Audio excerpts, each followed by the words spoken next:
ya la salud mental con la salud. Claro, sí, no, de hecho, estamos en la época del caldo en cuestión de salud mental.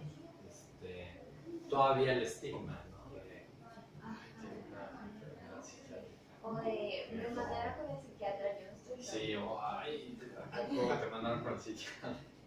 Sí. Y primero, bueno, yo creo que está un poco relacionado al dualismo, lo que hablábamos la vez pasada, de que la persona cuando que juzga no entiende que es un tejido el que está dañado, ¿sí? de la persona que presenta ese comportamiento y que no es su culpa, ¿sí? No entienden que no es su culpa. O sea, usualmente, si una persona tiene un comportamiento errático, echamos la culpa, ¿sí? Y esta es un poco la cuestión de la dicotomía del libre albedrío, ¿no? Y yo creo que en ese caso es muchísimo más eficiente interpretar como que no hay libre albedrío. Sí, o sea, es una influencia. Eso Por eso digo que es desventajas y ventajas. Como quiera, por ejemplo, eso del el caso del darwinismo y el pragmatismo, se pone la gente en el manicomio para que no se cause daño y no cause daño. Claro, sí. O sea, Sí, es o sea, útil aislarlos. ¿Vale? O sea, es como, por ejemplo, los asesinos seriales, ¿no? O sea, la gente tiene un marco interpretativo de que existe el bien y existe el mal, ¿sí? Y cuando están viendo al asesino, cuando están inyectando para que se muera, lo están percibiendo como un ente maligno, ¿sí? Y eso yo creo que crea muchísimos problemas sociales, mucha confusión, en vez de verlo como una persona con el cerebro dañado, ¿sí? Entonces lo verías más como, mira, su auto está descompuesto, entonces hay que retirar ese auto de las carreteras y de las calles, lo que nos va a dañar a los demás. Pero no lo vemos así como... Sí, aquí el detalle está en reformar, Sí. Rehabilitar, más que cortar por completo al individuo. O sea, es Sí, más no, sí, como exactamente. ver de dónde se originó eso para que tratar de corregirlo o que no siga ocurriendo el mismo patrón en otras personas. Exactamente, Como, entonces es como por ejemplo, comparar las prisiones en Río de Janeiro y una prisión en Oslo, por ejemplo. Sí, claro, sí, sí. Y el sistema legal tiene un atraso de muchas décadas con relación a lo que estamos contando en neurociencias, porque todavía su marco interpretativo es la persona responsable. Y hay cantidad de ejemplos, incluso de asesinos seriales súper conocidos, que saben que tenían un daño orgánico, que algo les pasó en el cerebro y que tuvo que ver con ese tipo de comportamiento. Ok, bueno, entonces voy a continuar con regiones cerebrales. El tallo cerebral ya les había dicho que tiene que ver con funciones instintivas, latido cardíaco, número de respiraciones, tragar, estornudar, vómito también, y cosas instintivas en general. Bueno, el cerebelo, ya les había dicho que tiene más neuronas que el resto del cerebro y tiene que ver con secuencia de movimientos, ¿sí? Complejos. El cerebelo es muy afectado cuando está serio, ¿sí? Por eso cuando está serio no puedes coordinar bien. Y históricamente o clásicamente se relacionaba más con los movimientos finos, pero en realidad el cerebelo tiene muchísimo que ver con otras cosas muy distintas, como procesamiento ejecutivo completo. O sea, calcular hasta dónde vas a moverte, ¿no? Exactamente, o conciencia en general, ¿sí? Percepción y conciencia también el cerebelo tiene que ver. Y está llena de receptores GABA y de neuronas GABAérgicas que regulan el grado de excitación de distintos circuitos. Sí, lo que decía usted el otro día de que la mayoría de las funciones del cerebro son inhibitorias y se regulan hacia abajo. Sí. Estas aferencias que reciben de la corteza hacia abajo. Exactamente. Pero aunque haya millones y millones y millones de interneuronas inhibitorias, si tú tienes un input excitatorio que venga del tallo cerebral o de alguna región límbica, le va a ganar el input instintivo. ¿Sí? O sea, por ejemplo, el hipotálamo proyecta hacia toda la corteza y normalmente si tú estás satisfecho, si tú no tienes un apetito sexual incontrolable, si tú has dormido bien, tu corteza va a estar inhibiendo la entrada de información del hipotálamo. Pero con que tú estés tantito sediento o que tengas hambre, ya va a empezar a ganar el hipotálamo. De tal suerte que si estás en hambruna, puedes hasta matar. ¿Sí?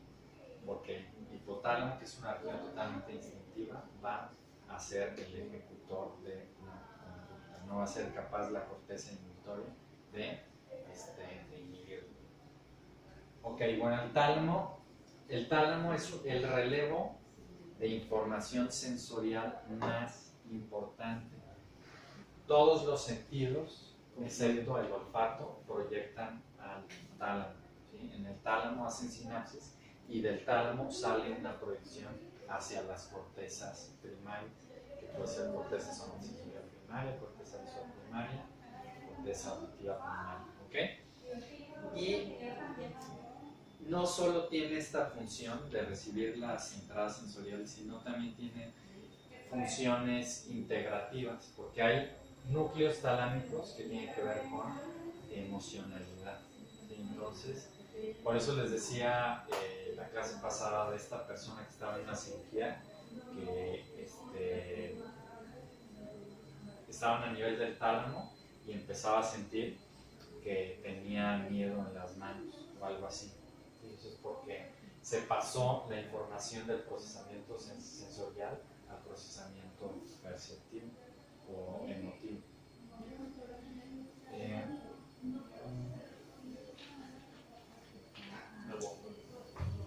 Bueno, el tálamo también regula o determina el momento en que pierdes la conciencia cuando estás durmiendo. Justo esa transición a nivel milisegundos la regula el disparo talámico. Uno puede pensar, no, es el sistema reticular activador, los núcleos hipotalámicos. No. Ellos regulan a nivel humoral la tendencia que debes de seguir, la tendencia hacia el sueño o la tendencia hacia la vigilia. Pero lo que lo determina, o sea, el momento de la transición exacta, es la proyección del tálamo hacia la corteza, hacia las cortezas. ¿Por qué? Porque la proyección del tálamo hacia las cortezas es la supercarretera del cerebro. Es decir, el número de axones es muy, muy grande cuando lo comparas con otra vía cerebral. Es el estado hipnogógico. O sea, justo antes de dormir. Sí, exactamente. Entonces, tendrá que ver, pero con que antes de dormir, pues no se le ha pasado de que de repente alucinaciones. Claro, sí, por ejemplo, cuando estás en la transición de la vigilia al sueño, pasas de tener ondas cerebrales alfa a tener ondas cerebrales teta. En las ondas cerebrales teta hay algo muy conocido que se llama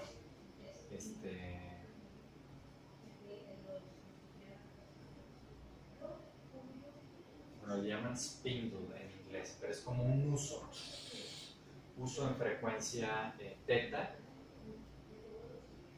Es el momento más fácil cuando puedes tener alguna alucinación, ¿sí? Y es cuando más fácil tienes alguna idea compleja, ¿sí? Y es un estado cerebral que intentan inducir las personas que hipnotizan, ¿sí? Justo en esa transición de la vigilia al sueño, porque ahí hay súper aprendizaje. Entonces hay, por ejemplo, entrenamiento de neurofeedback que trata de que aprendas cómo relajarte lo suficiente para que empieces a producir ondas lentas en esa frecuencia. Porque en ese momento o vas a estar más relajado, o vas a ser más susceptible de que te hipnoticen, o vas a tener superaprendizaje. Entonces, regresando al tálamo, en el momento en que el disparo de las neuronas se convierta en estallido, de tónico a estallido, en ese momento te quedaste dormido. Okay. Bueno, el hipotálamo ya les había dicho relacionado a control endocrino de muchos órganos, de las suprarrenales, de los testículos, ovarios, del páncreas, del timo, de la ¿qué? De las mamas. Sí, de las mamas, de la tiroides, de las paratiroides, etc. Okay. Bueno, la corteza singular anterior, de la que ya habíamos hablado, y está. La ínsula es muy, pero muy interesante. La ínsula está aquí. Si cortas el cerebro así, corte coronal, la corteza insular quedaría aquí. Esta corteza insular recibe inputs gustatorios, ¿sí? O sea, la comida, el sabor de la comida se procesa en parte en la corteza insular. Y resulta que también tiene que ver con tendencia política. ¿Por qué creen? ¿Cuál podría ser la relación de que la corteza insular procesa el sabor de la comida y también tiene que ver con la tendencia política de la persona? ¿Qué se les ocurre? Debe estar más determinado por algo, algo que recibes o los colores del partido, más que por la ideología de verdad. No precisamente, ahí les va.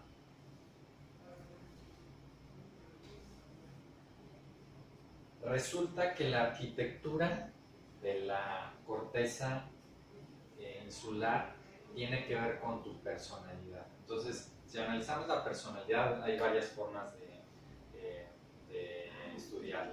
Está una prueba que en inglés se llama Big Five, que es básicamente que tú puedes ser extrovertido o introvertido, puedes ser abierto, bueno, en inglés es openness, que tiene que ver con qué tan abierto estás a tener diferentes ideas, qué tan creativo eres, qué tan ordenado eres, es la tercera, ¿sí? Qué tan neurótico eres, ¿sí? Usualmente las personas que son más conservadoras son menos abiertas, ¿sí?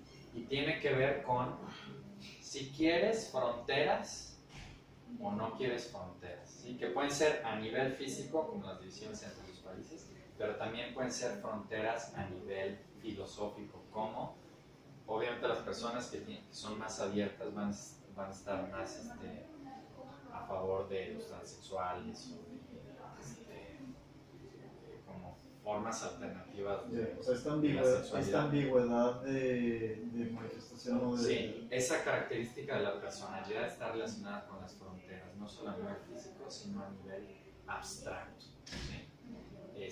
Y los conservadores van a decir, no, a ver, espérate, las cosas son así, hay que encuadrar esta conducta.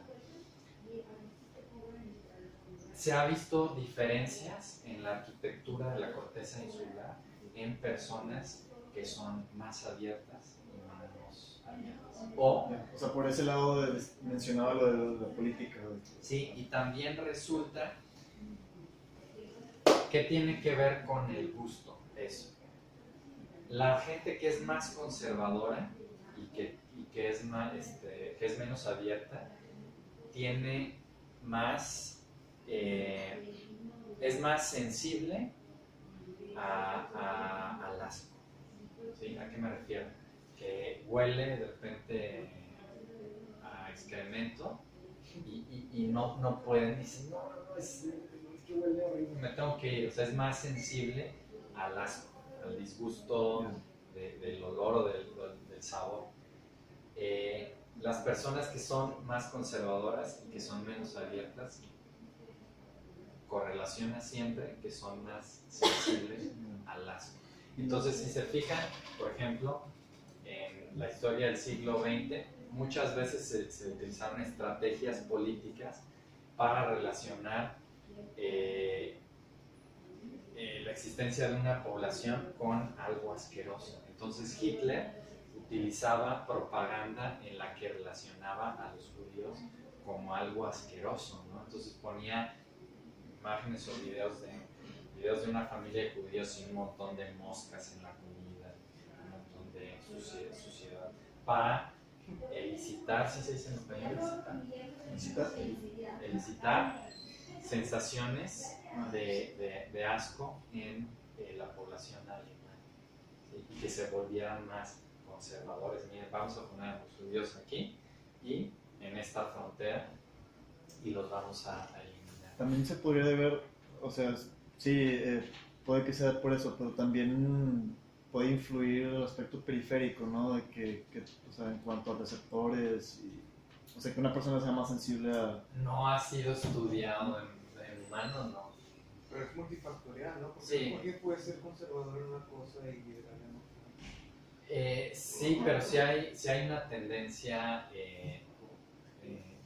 general. Es como, perdón, es como, me gusta mucho como un autor utiliza dos palabras para describir eso, que neófilo o neofóbico. O sea, si tú eres neófilo, vas a como a estar abierto a estas nuevas diferencias, Sí, los claro. cambios. Sí. Y un pensamiento neofóbico es el rechazo. Sí. O sea, reduccionista, pero es muy útil para... Sí, Porque como pero estoy de acuerdo que sí hay gente que es más conservadora en ciertos aspectos, pero sí hay una tendencia. Por ejemplo, la gente que está en contra del aborto es muchísimo más probable que esté también en contra del matrimonio gay. Entonces lo ves con diferentes categorías de costumbres y hay una correlación. Por ejemplo, hay. O sea, los conservadores de hoy son los. Más bien, los liberales de hoy son los conservadores de mañana. Sí, pero Porque no se refiere al hecho, sino a lo que ya está implementado en la sociedad y en lo que se podría implementar, ¿no? sí, está acotado a el estado actual de la sociedad, pero ¿por qué? Porque tenemos un cerebro que está comparando, entonces lo que importa es la comparación. Por ejemplo, algo relacionado a eso, el número de homicidios en una cultura está directamente relacionado, y tiene un coeficiente de correlación altísimo a la desigualdad social. ¿Sí? El número de homicidios no se relaciona al nivel de pobreza total, porque si todos son pobres, no hay homicidios, es la desigualdad. Entonces, es un poco esto, ¿no? O sea, lo tienes que No importa la condición. ver en ese contexto. Absoluta, no importa la Sí. condición absoluta, es Exactamente. una condición relativa Sí, referente a algo. sí. Yo creo que les doy un poco de prisa porque si no, no vamos a alcanzar y en la siguiente clase quiero ver los artículos.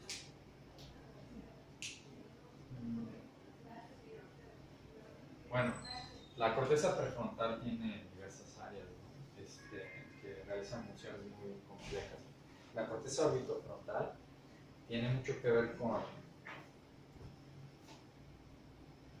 hábitos o rituales. De hecho, las personas que tienen trastorno obsesivo compulsivo, que están obsesionados con rituales muy específicos, como puede ser lavarse las manos de forma compulsiva hasta que sangren, quiere decir que el circuito que proyecta de los ganglios basales a la corteza orbitofrontal está crónicamente activado, no para de funcionar. Por eso está la persona obsesionada con el ritual y no puede dejar analizar. Bueno, la corteza cingulada anterior tiene que ver con la conducta psicopática. Creo que hay algunos estudios sobre eso, pero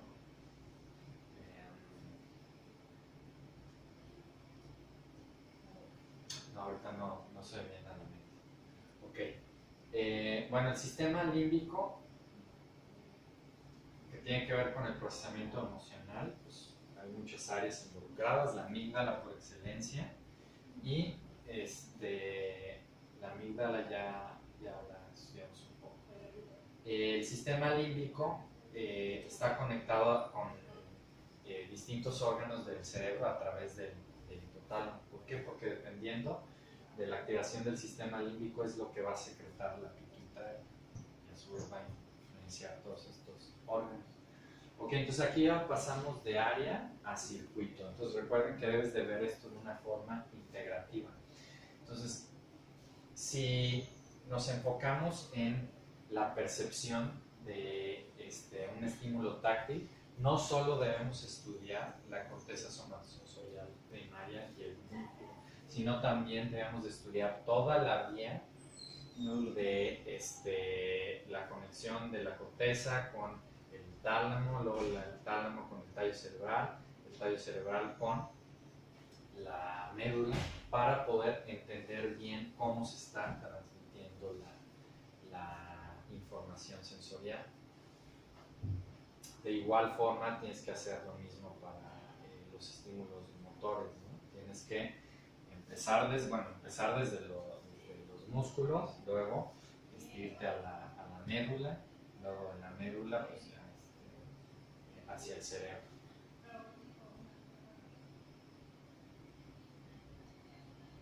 Ok, bueno, el sistema nervioso periférico se divide en sistema autonómico y sistema, ¿cómo se dice? Bueno, es el voluntario y el autonómico. El autonómico no depende de tu conciencia. Y a su vez se divide en simpático y parasimpático. El simpático tiene que ver con las respuestas de estrés, el fight or flight.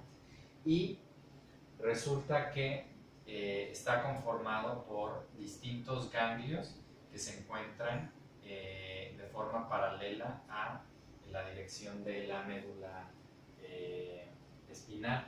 Esos ganglios pueden ser activados por neuronas que están en la médula, y cuando se activan algún órgano efector. Entonces, cuando estás muy estresado, muy nervioso, tienes un miedo, un terror intenso, tu corazón empieza a latir más. ¿Por qué? Porque el cerebro le avisa al ganglio estelar: hey, haz que el corazón lata más, por favor. Hey, deja de tener movimientos peristálticos. Hey, deja de orinar. Hey, dilata los vasos sanguíneos. Hey, ten piloerección. Hey, dilata las pupilas, etc. ¿Sí? Todo para promover la sobrevivencia. ¿Sí? Y el proceso contrario con el sistema nervioso parasimpático. La diferencia del sistema nervioso simpático y parasimpático es que el simpático tiene los ganglios paralelos a la médula, se llama cadena ganglionar, y el sistema parasimpático tiene los ganglios ya en el órgano. ¿Sí? Y también hay algunos nervios del sistema nervioso parasimpático que salen directo del tallo cerebral, como el nervio vago. ¿Sí? Este nervio vago es súper interesante porque, por ejemplo, cuando tú inhalas, tu sistema simpático se está activando. Cuando exhalas, tu sistema parasimpático se está activando. ¿Sí? Si analizas la frecuencia cardíaca, cuando estás inhalando, es mayor que cuando estás exhalando. ¿Por qué? Porque cuando estás inhalando, el sistema simpático le está diciendo: hey, late más rápido. Lo contrario para cuando estás exhalando. ¿Sí? El balance entre esa activación de inhibición y la frecuencia del latido cardíaco está regulada por el nervio vago, por una parte, y el ganglio estelar, parasimpático y simpático. Entonces resulta que en muchas condiciones psiquiátricas no funciona bien ese balance. Entonces la arritmia sinusal, que es esa diferencia en la frecuencia cuando estás inhalando y exhalando, es diferente cuando la persona tiene un trastorno psiquiátrico. Entonces, trastorno por estrés postraumático, trastornos de ansiedad severos, deja de haber arritmia. Entonces tienes el mismo latido cardíaco cuando estás inhalando y exhalando. ¿Por qué? Porque no te funciona bien el nervio vago. ¿Sí? No te funciona bien el nervio vago. Y eso ha sido estudiado para diversos trastornos psiquiátricos. Entonces uno piensa que el cerebro es el chingón y es el sistema nervioso periférico. Sí, pues se ha explorado la posibilidad de vagotomía para diversas... Exactamente. Sí, de hecho, por ejemplo, para tratar el trastorno postraumático están intentando bloquear el ganglio cervical superior y el ganglio estelar, que son ganglios simpáticos. ¿Por qué? Porque esos ganglios están sobreactivados en el enfermo, porque el enfermo está en un estado de estrés continuo, ¿sí? Porque piensa que está siendo perseguido o tiene la evocación de la memoria repetitiva del evento traumático. Entonces en ese momento se activa su sistema nervioso simpático. Entonces, lo que quieres es mantener los ganglios bloqueados. Entonces ya el ejército de los Estados Unidos está empezando a utilizar esa técnica de bloqueo ganglionar.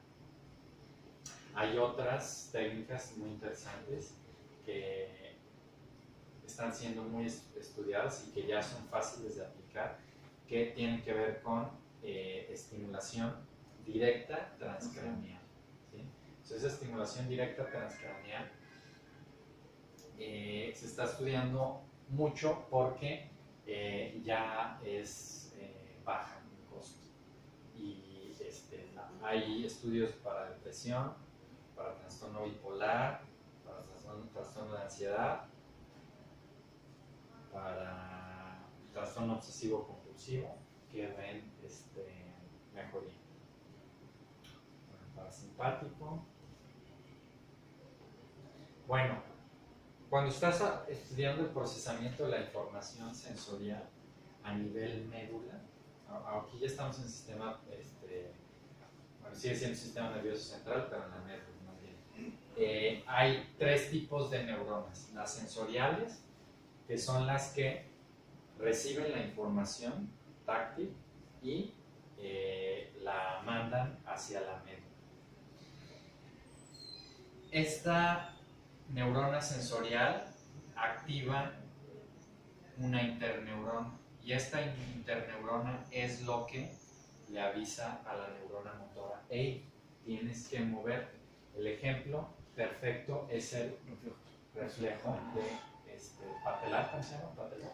Sí, de la rótula. Sí, el reflejo de la rótula, en el que es un circuito muy sencillo que tiene la neurona sensorial que proyecta la interneurona, y esta interneurona que le avisa al músculo: hey, muévete, sin necesidad de enviar la información al cerebro. Bueno, sí la envía, pero tú cuando la sientes, pues ya se movió la... Puede haber pérdida de la corteza y siguen habiendo estos reflejos. Sí, de hecho la médula es tan inteligente que tú puedes tener sección completa de la médula. Esto se ha visto mucho con gatos. Tienes la médula completamente seccionada, es decir, no pasa ningún axón de aquí para acá, y pones al gato en una treadmill, ¿cómo se dice? Caminadora. Una caminadora, y el gato va a empezar a caminar. ¿Por qué? Porque la médula ya tiene todos los circuitos necesarios para activar de forma secuencial el movimiento de caminar, ¿sí? Que no es... O sea, si tú te fijas en el número de músculos que tienen que actuar y la forma precisa en la que tienen que activarse, es algo muy, muy complejo, ¿sí? Y toda esa circuitería ya está en la médula y se llama circuitería de, bueno, Central Pattern Generator, o sea, es generador de patrones centrales, generador de patrones centrales, se llama, ¿sí? Circuitería que tiene la médula para generar movimientos complejos sin necesidad del input cerebral, ¿sí? Ok, bueno,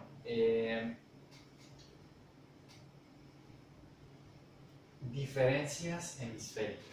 Esto es uno de los temas más, pero más interesantes de las neurociencias, porque uno podría cuestionarse, bueno, ¿por qué los hemisferios están bastante separados anatómicamente si lo que uno más bien quiere es aumentar la conectividad entre las regiones cerebrales?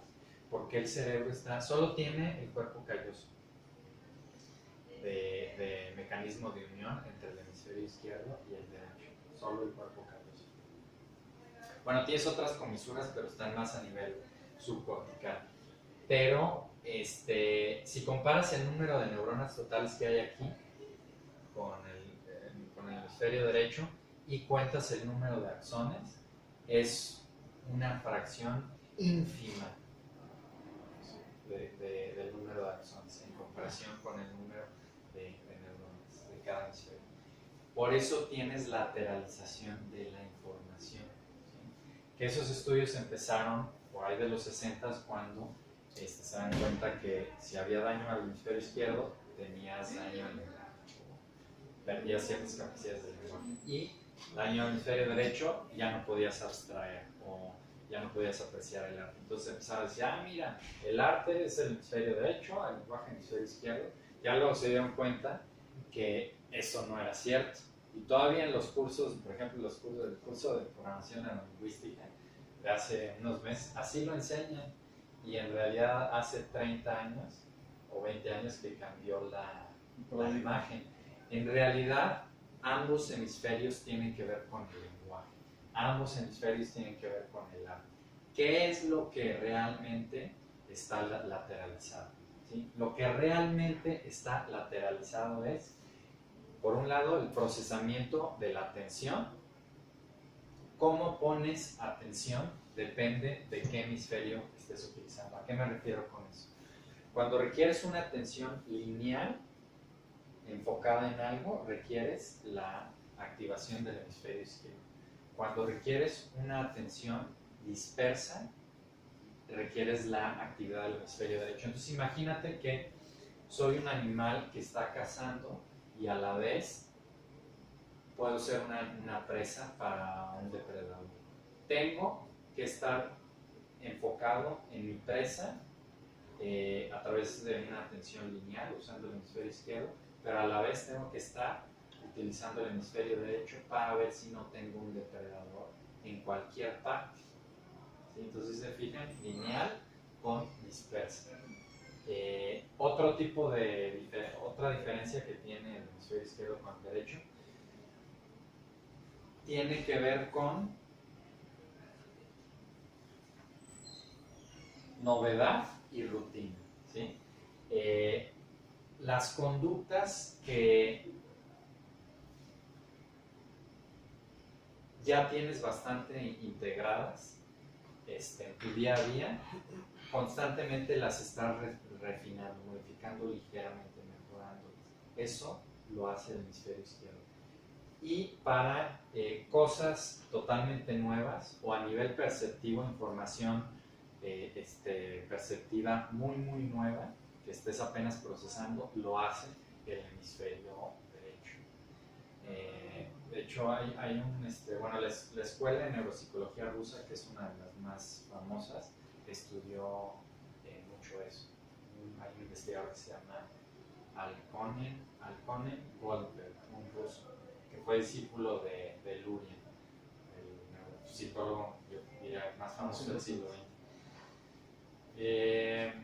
Ok, entonces por eso requieres tener las funciones lateralizadas por este tipo de conductas complejas. ¿Sí? Hay quien dice que lo puedes ver de la siguiente forma, que el hemisferio izquierdo está procesando el orden y que el hemisferio derecho está procesando el caos, pero eso es una forma muy reduccionista de verlo y no tan cierta. Ok, entonces, ¿qué pasaría si los dos hemisferios no compartieran información? ¿Sí? Entonces, en estas personas que eran epilépticas y les seccionaron el cuerpo calloso, empezaron a ver lo siguiente. Entonces, tienes el campo visual dividido, ¿no? Entonces, como la información visual decusa en el quiasma óptico, lo que ve el ojo derecho va a proyectarse hacia el hemisferio izquierdo, ¿sí? Lo que ve el ojo izquierdo va a proyectarse hacia el hemisferio derecho. ¿Por qué? Porque no hay cuerpo calloso, ¿sí? Y hay decusamiento en el quiasma óptico, ¿sí? Entonces, si proyectas la palabra cara en el campo visual derecho, como la información va a llegar al hemisferio izquierdo, le preguntas a la persona, hey, ¿qué dice? Cara, te responde inmediatamente. Pero si haces lo contrario, proyectas en el campo visual izquierdo y le preguntas a la persona, te responde nada. Pero si le dices, pero a ver, dibuja lo que viste. Le dice, no vi nada. Bueno, supón, o haz cualquier figura de lo que se te ocurra, empieza a dibujar una cara. ¿Sí? ¿Pero esto es legal o es...? ¿Qué? O sea, seccionar No, es pacientes que tuvieron epilepsia.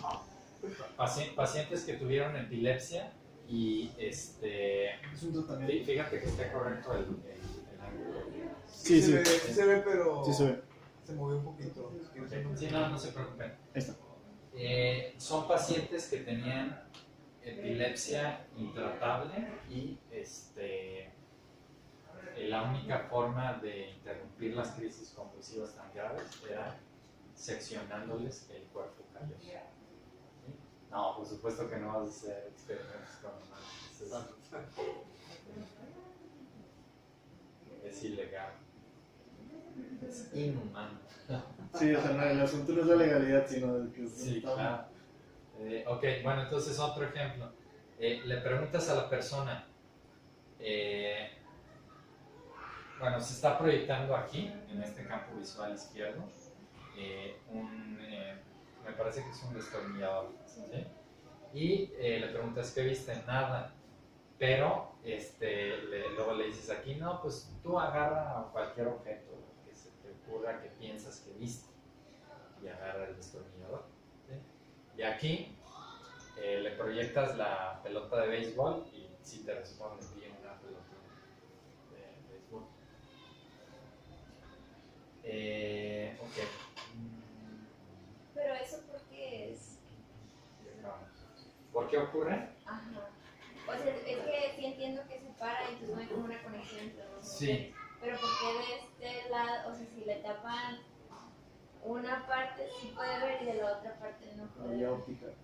¿Por qué no puede ver? Ajá. Ok. Porque aquí la neurona ganglionar el ojo derecho proyecta sus axones solo al hemisferio izquierdo. ¿Sí? Entonces, normalmente en una persona con el cerebro intacto, cuando llega la información al hemisferio izquierdo, también se comparte al hemisferio derecho a través del quiasma óptico. Entonces, por eso puedes aislar los inputs sensoriales de esa forma. Entonces, como el hemisferio izquierdo es predominantemente lenguaje y es donde está el intérprete. O sea, el intérprete de la realidad está en el hemisferio izquierdo, en los que somos diestros, en el 80 o 90% de los casos. El intérprete está en el hemisferio izquierdo. ¿Sí? O sea, el intérprete puede responder a las preguntas y tiene a su mando el espacio de conciencia. ¿Sí? Es decir, o sea, no quiere decir que aquí no percibas, pero estás percibiendo más a nivel inconsciente. Entonces, esa es la razón por la que... Por eso no- inconscientemente sí sabía que era una cara, pero no podía Exactamente. decir. Sí, es lo mismo como cuando tienes la corteza visual primaria dañada y dices no ver, pero puedes desviar todos los obstáculos. Ok, entonces ya son las 11, aquí vamos a terminar y el lunes vamos a empezar con los artículos. Entonces, no sé si me pudieran hacer el favor de poner las imágenes de los artículos en un PowerPoint, ¿sí? De los artículos que tocan. La siguiente clase toca el suyo y el mío y el desarrollo neuronal, no sé qué. uno de olfato y actividad espontánea, ¿no? Actividad neuronal espontánea, desarrollo de circuitos olfatorios, si mal no recuerdo. Y los vamos a discutir juntos, y pues si no le entienden, ya de preferencia traigan la duda escrita o ya conceptualizada.